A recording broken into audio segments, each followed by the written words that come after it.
If you have said to yourself, I should write that, or if someone has said to you, you should write that, then I'm talking to you because you need to write.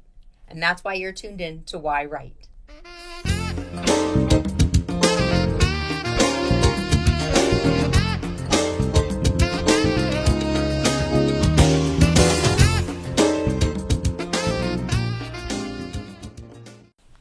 Hi, welcome to yWrite. I'm your host, Angela Grout, and I thank you for tuning in to another episode of yWrite, where we learn why writers are writing and we find out what they're writing and how they wrote it, because you might be wanting to write your story too, and some of the advice that they have may just help you. And maybe the book that they've written is exactly the book that you need to be reading. So today I have two guests in studio, and one of them is making his third appearance on my show. He has been on episode 6 and on episode 84, and he has written a book called A Promise to Astrid, and we have talked about the process of him writing that book and how his second book, the Healing Voices Project, ended up becoming a podcast. His name is Michael Tourville, and he is the host of the Healing Voices podcast right here on this channel, and he has now co-written a book with a woman named Angela. But it's not me. I have another Angela in studio. So today we have two Angelas. And let me tell you about this Angela. She is the branch manager of the AnnieMac Mortgage. And she has worked in the mortgage business for over 16 years. She has received 2 awards for her work, including the 2025 Scottman Guide Top Originator and the 2025 Mass Housing Top Originator. And we're talking about mortgages, so I'm wondering if you're getting the hint that this book might be about mortgages, because she knows a lot about them, and she knows about maintaining a home, and she's raising 4 children. So she's balancing life very gracefully, and as a mom and former business owner myself, I give her kudos. I know how hard that is. So together they have written a book, and their book is called Get Moving. It's a personal guide to get you in top home buying shape. And I want to welcome to the show Michael Tourville and Angela Tourville. And we're going to find out how they have the similar last name. So let's welcome them to the show. Thank you. Thank you so much. Hello, Angela. Angel A. Yeah. I love meeting other Angel A's. And it's nice to see you again for the third time on the podcast. Yeah, thanks for having me back. And I was mentioning how you wrote these 2 books here. And, both of them have inspired me, and you inspired me to even start a podcast. Yeah. So, and you've been writing for a while, too. So we've been sort of in this journey together. Yes, 100%. Yeah. You've been a mentor and a guide to me for, the things that you're doing. And now you not only have 2 books you've written, but you co-wrote a book with Angela. And can we talk about how you guys got to know each other? Because you both have the same last name. So is this coincidence? Your wife, your daughter, your cousin, your aunt? I'll give you a clue. She's the mother of my 4 grandchildren. All right. So she's my daughter-in-law. Yes. So, Angela, I have to ask, how do you co-write a book with your father-in-law? Well, I think you said the word, actually. He's always been my mentor. Yeah. He's been my mentor throughout my whole career. Nice. So it was easy. And I think this was always a goal for Mike to put together. For her. For me. Oh. And it was just, we joined forces in December with AnnieMac Mortgage, and it was just the opportunity and the time.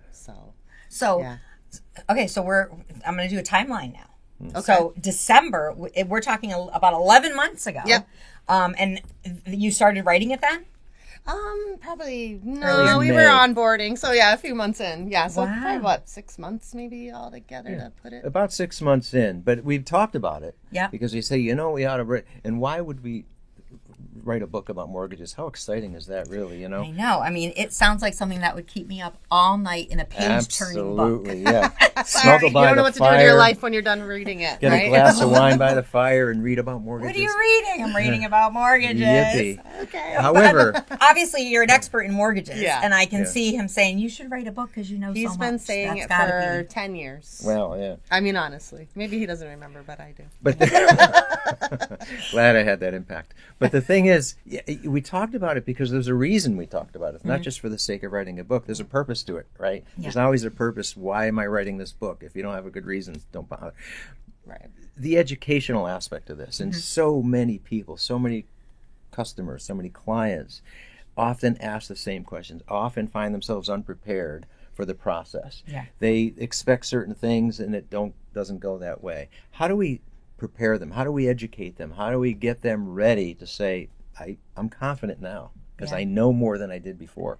That was the purpose of writing. So, so this is book release week for you too. Yes. This is very exciting. I mean, we're announcing that, you guys co-write this book and you're releasing it today. So, it just came in and it's like hot off the press, which is exciting. Look at that. It's still steaming. It's still steaming. Yeah. And, and it's like putting this together. Did you put out an outline? Like, did you outline what you wanted to include first? Are you sharing stories of other clients? A little bit. But yeah, it's so funny because you talk about the outline.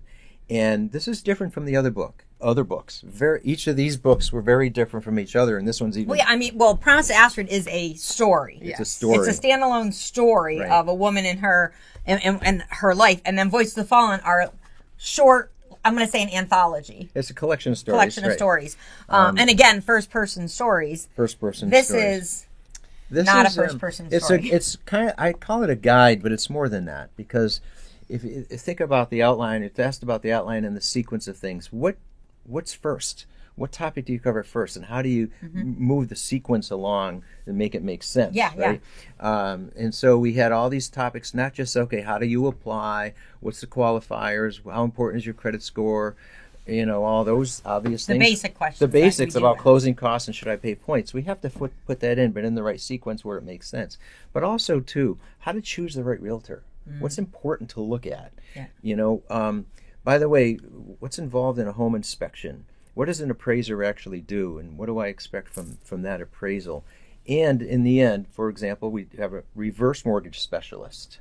Another colleague, Millie Potter, who's great at reverse mortgage. She has we put a chapter in about that because that's important. And not enough known about that. Yeah. But one important chapter is too, that's probably not in a lot of mortgage books, is why it's important to use a financial advisor when considering mortgage choices.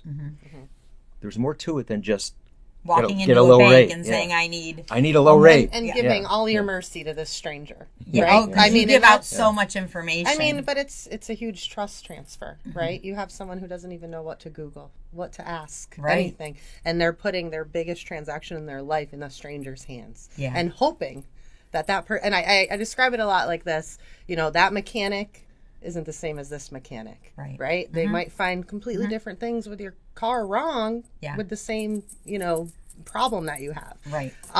So the book, it's almost envision yourself sitting in a mastermind with professionals in all of those categories, giving you a piece of their brain. Yeah. That's and awesome. At that point, now you can trust yourself to be able to navigate and build the right team around you when you're going to make this purchase, invest, so this is what we're looking to do. You're the main mastermind behind the book, but how did you gather these other masterminds? Well, I'll just interject, and you can, because I think it's a great point you're making, but we also solicited contributions from area professionals. Yes. We have 4 realtors. We have 2 attorneys. We have an inspector, an appraiser, a financial advisor, 2 financial.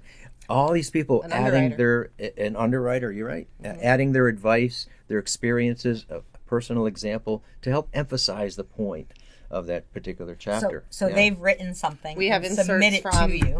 Professionals. We have about 18 people who contributed. So that's huge. Like, because doing an anthology of individual stories is one thing, but trying to bring it so it's all the same topic in the flow.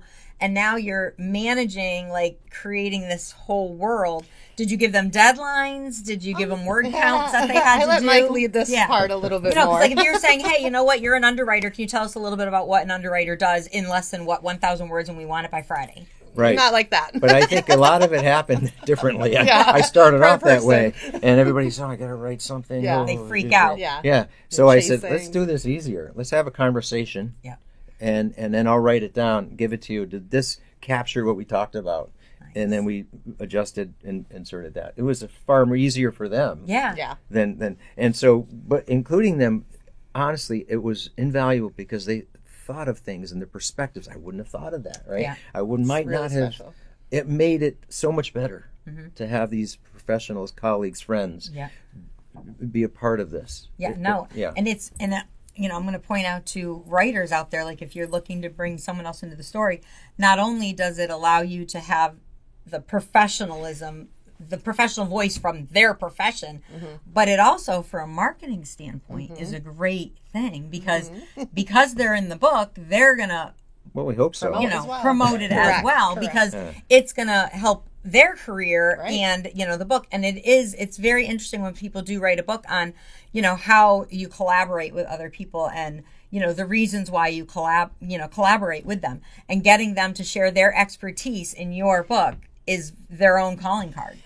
It correlates so much to real life, though, because that's what I'm doing. We are creating a huge team of people around our client so they can do this successfully. Yeah. And so it's easy almost for us to have plucked out who and let them have the freedom and the spotlight, really, to give us, you have a spotlight right now. What's the one thing you tell somebody? Yeah. And we're able to give that to them, and it, for the consumer, I mean, that's gold you're never going to find. I was just thinking that from the consumer's point of view, like, you could tell us all that information from you.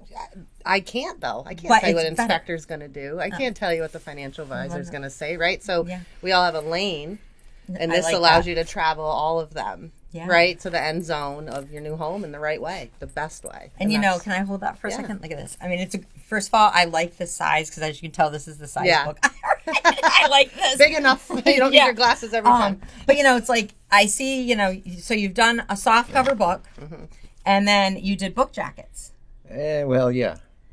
How did you create your cover, and how did you create the book jacket? Like, and just tell us a little bit about that process, because I see, it's like get moving, and I mean, you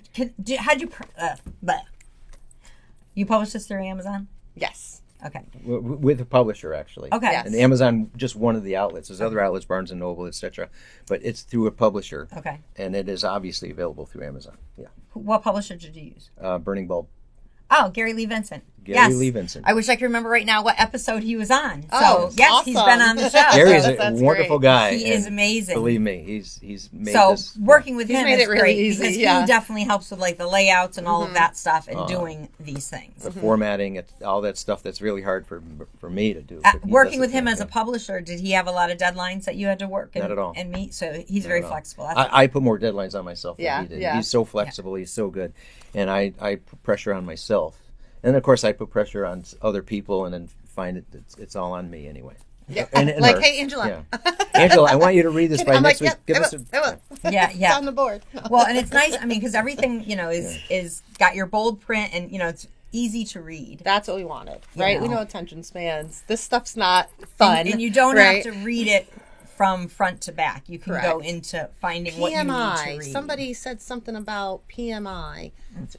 Go into that chapter. Yeah, right? yeah. And now you're going to see all the ways you can purchase PMI or not purchase it, right? And it's easy on the eye, because I do think when you're thinking about reading mortgage contracts or any legal documents, tap out for a sentence. Yeah, it's like so it just doesn't look easy on the eye to so we wanted it to flow, and that's why the title, get moving. It's energy. Yeah, so I gotta ask, there's this little space after get.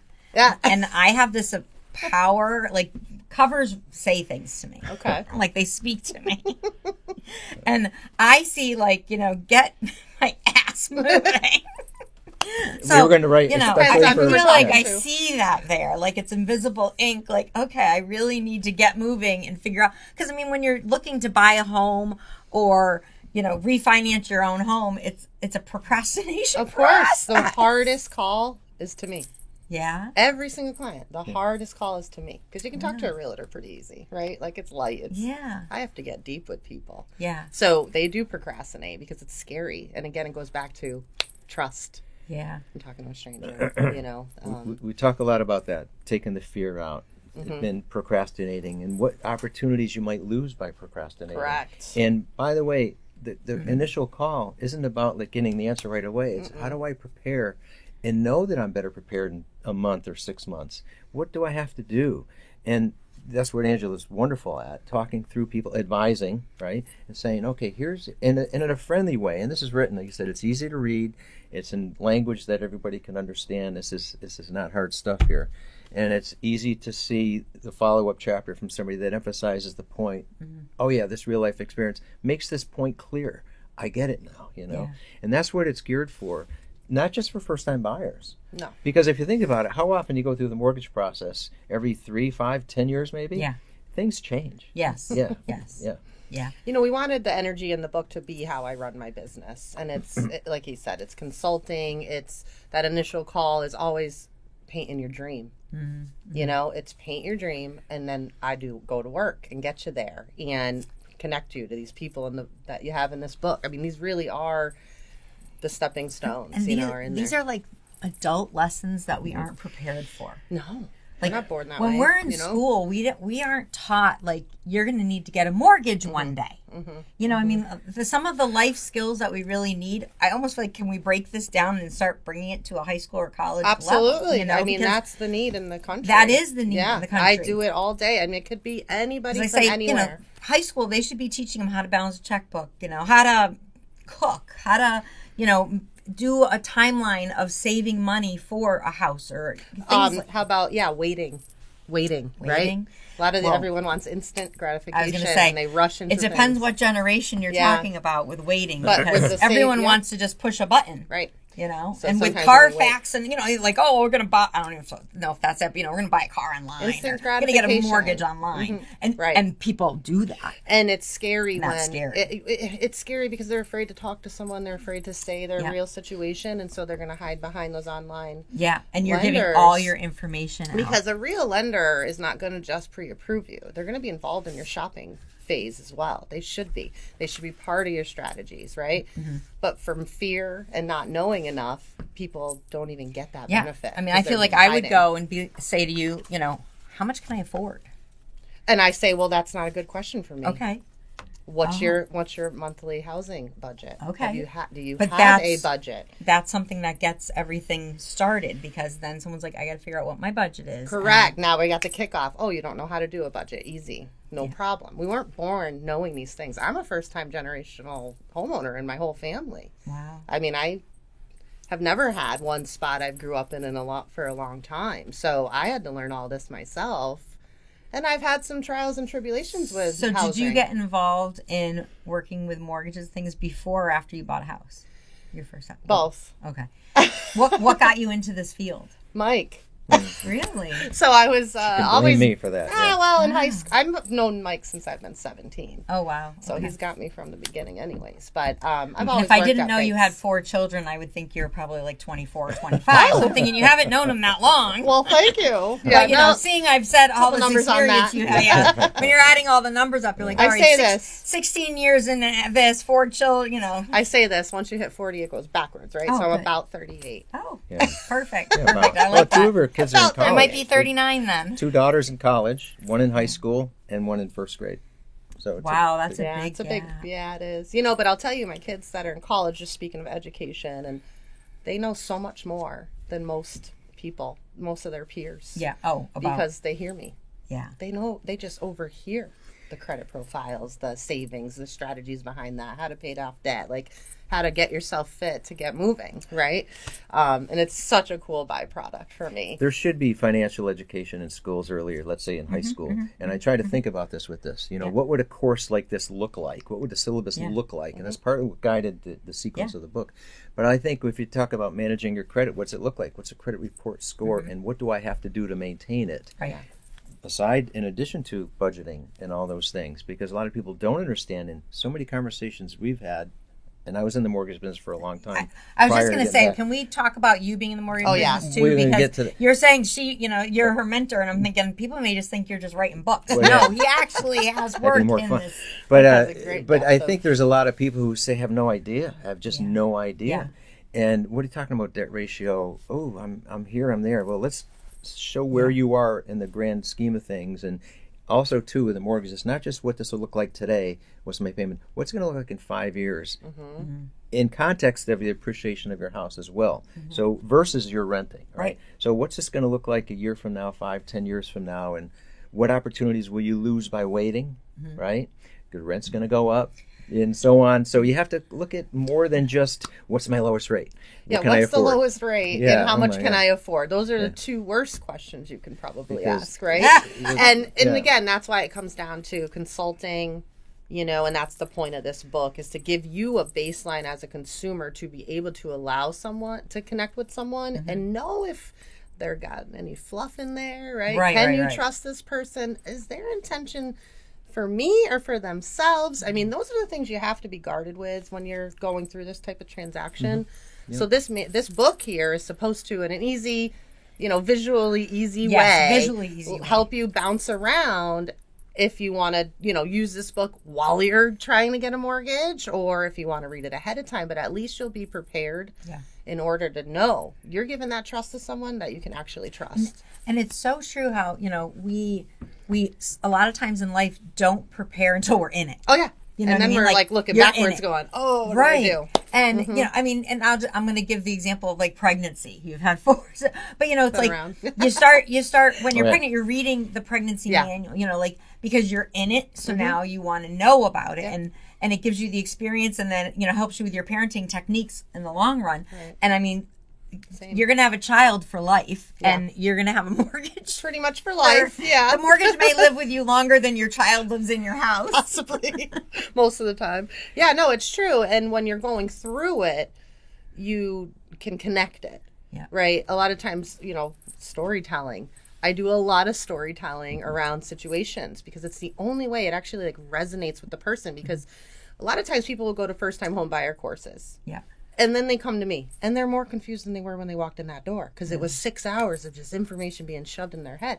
So now we bring it to a real life scenario story, and they go, oh, that makes sense. The stuff's not super complicated. Right. It just has to be delivered in the right way. Yeah. And that's really what we're hoping to get, people get out of this. This is straight shot information. I'll give you a couple quick examples. Simple as saying, besides the main question we get every day, what's your interest rate? What's your interest rate? What's your interest rate? Can you beat the rate?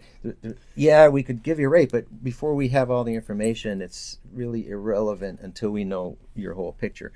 But the second common question is, okay, if your rate is, should I pay points or not points? I'm not paying points. Well, let's just look at this. Let's see where it makes sense to and where it doesn't make sense. So what are points? Yeah, what are simply that? That's it. What are points? Are they just a penalty I pay to get it? No. It's actually enables you to discount your rate. For example, if you're only going to be in the house for 3, maybe 5 years, because this is just a stepping stone.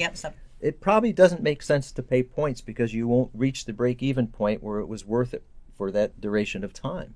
It probably doesn't make sense. If you say, this is the home I'm going to be in for the next 30 years, I just know it, I'm going to raise my family, my kids is the perfect neighborhood.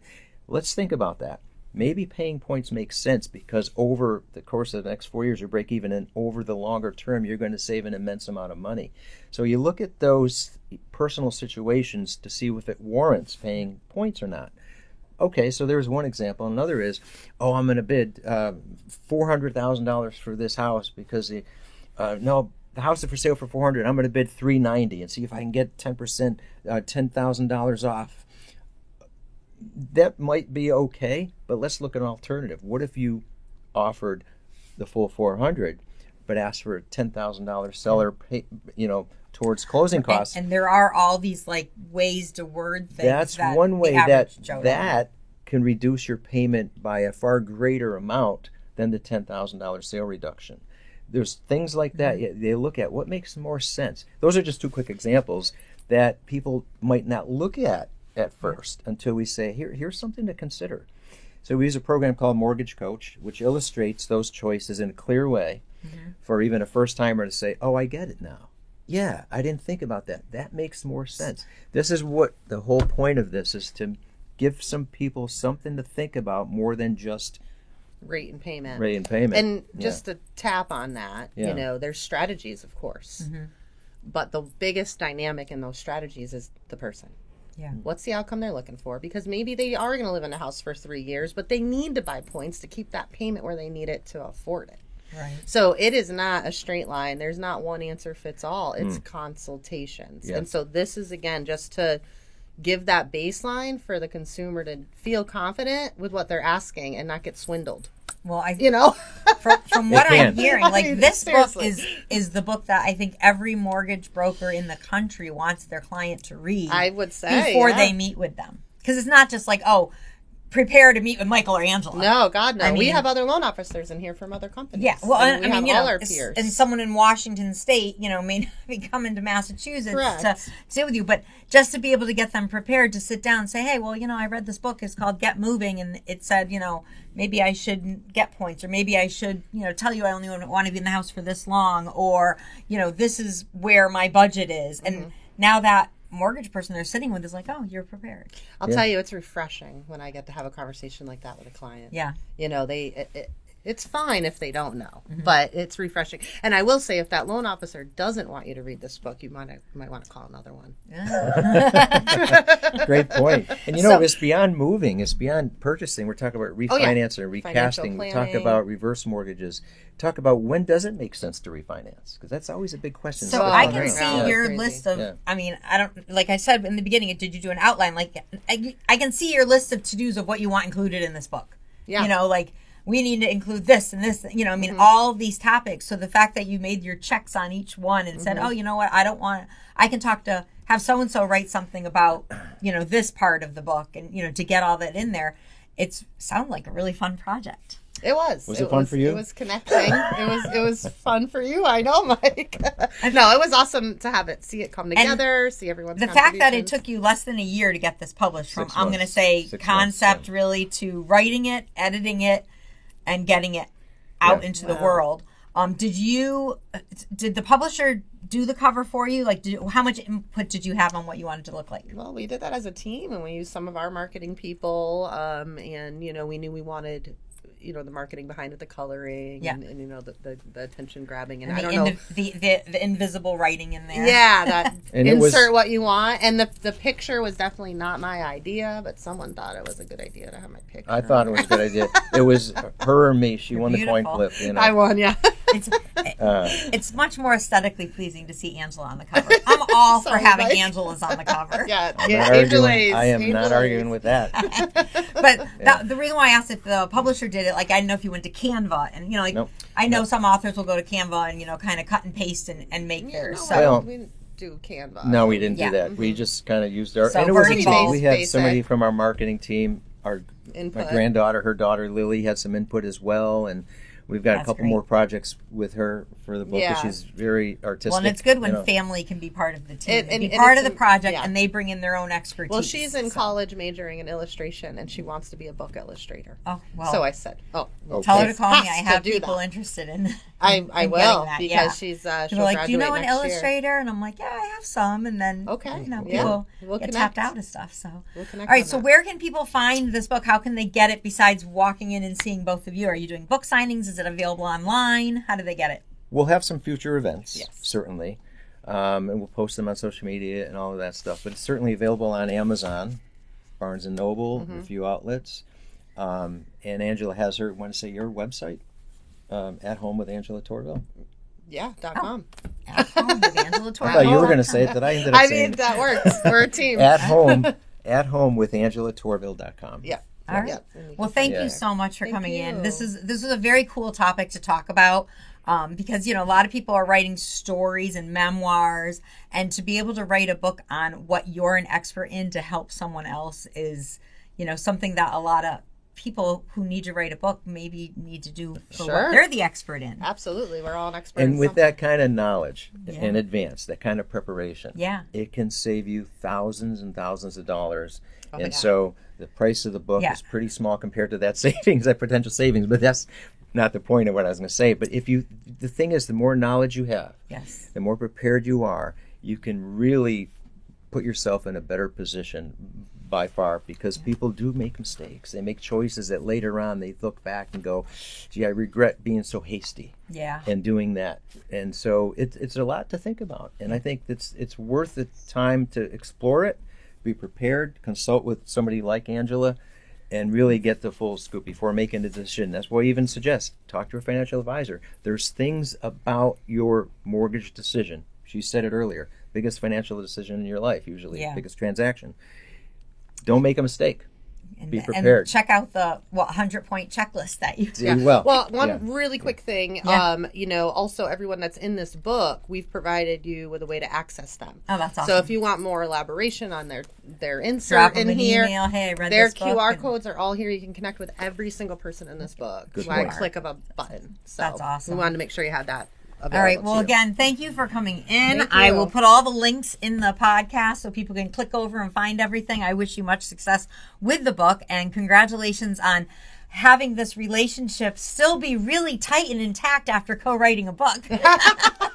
He's a nice guy. And it's a great project. I mean, father-in-law, daughter-in-law. I mean, that's a really great relationship. I've had a really great relationship with my father-in-law too. No, she's great. And honestly, she's great at her job. And that's what brought me back in from sort of my semi-retirement. I said, you know what? This looks like fun. And she's great to partner with. So, well, when you have that information, we can't keep it inside us. We have to share it. That's right. Yes, true. All right. Well, thank you so much. Thanks. And I want to thank you, the listening audience, for tuning into yWrite every week and subscribing to the podcast on YouTube or Amazon or Apple or wherever you're watching this. And this is the part of the program where I'm giving you a writing prompt. And we're talking about today, like when you have that expertise inside you, you have to share it. I mean, you can't just do your job and then when you're done, retire and walk away when you have all this expertise inside of you. So I want you to take your timer today, set it for 10 minutes, and start writing about what you're an expert in. For me, I was a florist for 30 years. So to be able to tell someone how to make a flower arrangement, maybe I make a list of, 16 points and discuss each of those points. Maybe you're an expert on fixing cars. Maybe you're an expert on making quick breakfasts for your kids. I mean, whatever it is, write down what you're the expert in and start making at least that list of topics that you would be able to kind of dive in and write about. And that is your writing prompt for today. So I can't wait to find out what you're an expert on. I can't wait to have you as a guest here on yWrite. And until then, thank you so much for watching yWrite, and we'll see you next time.